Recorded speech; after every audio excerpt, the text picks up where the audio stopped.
Oh, there they go again. What's up guys, Kale here, and welcome to another tutorial.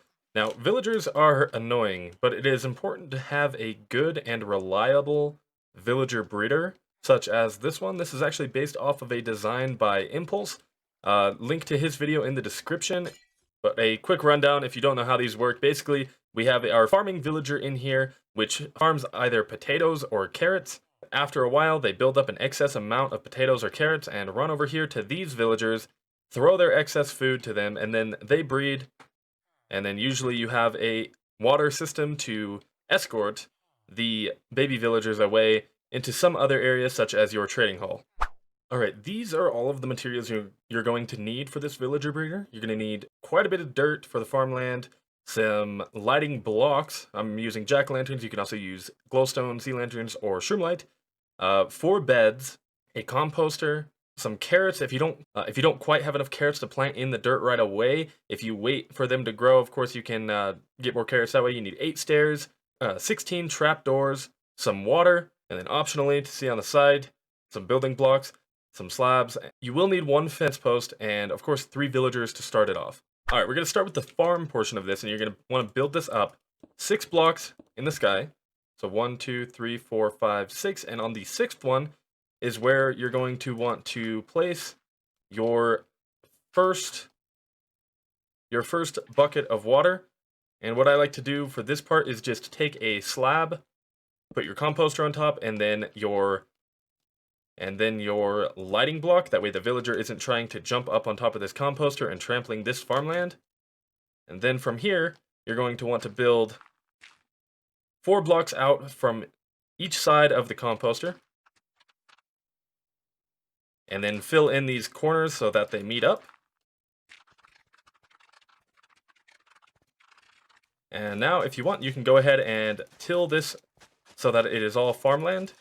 And at this point, if you don't have enough carrots, you can go ahead and plant a few here. That way you'll have enough by the time you get the rest of the dirt in. And now from each end, you're going to want to build this T like this, 1, 2, 3, and then 2 blocks on either side of this. And do the same thing on every single side. And then fill in the rest of this diagonal. And now before you till the rest of this land, what you're going to want to do first is take your stairs, and on this second indent here, place your stairs along with a trapdoor on the side. And to do that on all 4 sides. And once you have those in place, you can go ahead and put the rest of your water in each of these stairs so that it's waterlogging the stairs, and you'll have full hydration on all of the farmland. Then you can go ahead and till the rest of the land and begin planting your carrots. Now before I plant the rest of these carrots, one thing I would recommend is filling in each of these corners with another block. It just makes it look better. Correction, fill in all of the blocks around the edge except for these corners, or except for these first indents here. You're going to want to put your lighting block here, which can once again either be jack-o'-lanterns, sea lanterns, or shroomlights or glowstone. But leave the area where you're going to have your breeding villagers open, just on one side. Also, to make sure that your farmer doesn't escape, go ahead and build up 2 blocks around the perimeter. That way they can't jump out and nothing can get in to harm them, such as a zombie. And then here on this end, build up 2 blocks like that.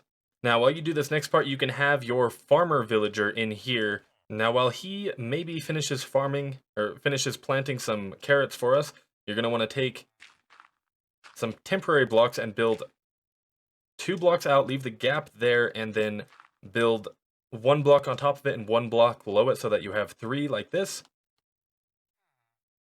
Then take a trapdoor and put it on the bottom part of this temporary block on all 4 sides, as well as the bottom part of the second block down. And then you can get rid of these, and place your fence post off of the bottom block and also get rid of that one.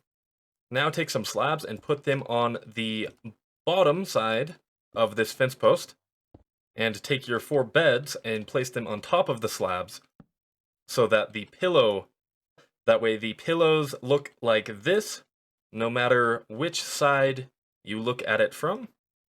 And now from these slabs, you can go ahead and build a few blocks down for the area that the baby villager will fall through. And you can also make your transportation system here. Now do note that the tunnel that you can the tunnel you send the baby villagers through can be 1 block tall, but keep in mind that the area that you take them to does need to be 2 blocks tall. That way when they grow up, they aren't inside of a block. But now, get your final 2 breeding villagers into here. And the last thing I would recommend you do is build a roof, because all it takes is 1 lightning strike for any of these villagers to turn into a witch, and you are done. Once again, you could do this with potatoes or carrots, but we're going to go ahead and help this guy out. It is a game of patience, waiting for this villager to plant these himself, but we can speed it up by planting all of these for him and waiting for them to grow. And to get it started even faster, you can go ahead and just throw him some stacks of carrots, and he will throw all of his excess carrots to these guys. I may have gone a little overboard with the amount of carrots I gave him, but after some time, they will pass the carrots back and forth to each other. You won't lose any in the process.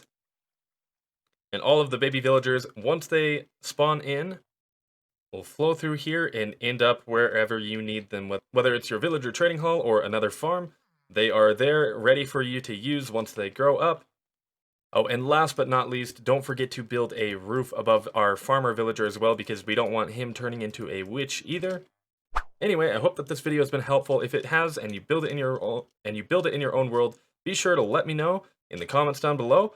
Subscribe for new videos every week, and I will see you guys in the next video. Bye-bye.